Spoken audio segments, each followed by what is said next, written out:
Ingevolge verskeie wetgewing en grondwetlike beginsels mag geen munisipaliteit se muur water of elektrisiteit afsny nie. Volgens ons grondwetlike bedeling is munisipaliteite verplig om basiese dienste aan huishoudings te voorsien, onder andere soos om water en elektrisiteit te verskaf. Voordat water en of elektrisiteit gesny word, moet die verbruiker redelik skriftelik kennisgewing kry wat minstens 14 dae voor die beoogde afsnydatum van hulle verskaf word.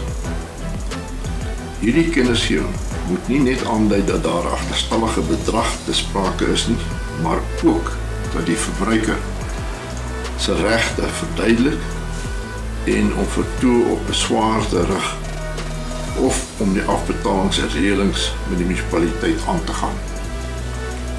Indien die munisipaliteit nie voldoen aan hulle eie prosedures en die toepaslike wetgewing nie, is dit onregmatig om dienste te sny indien hierdie vereistes nie nagekom is nie. Enige persoon wie se dienste afgesny word sonder dat die regte prosedures gevolg is, kan regshulp bekom en of kan die hof nader om die dienste te herstel en om dan die regte prosedures daarna te volg. Geen reg is 'n absolute reg nie. Enige reg het sekere verantwoordelikhede wat daaraan gekoppel is.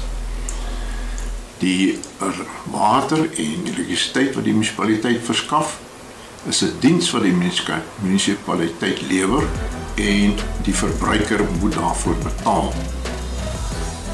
Indien 'n verbruiker nie vir sy water of elektrisiteitsverbruik betaal het nie en die munisipaliteit het die korrekte prosedures gevolg deur behoorlik kennis te gee, kan die munisipaliteit hierdie dienste afsny.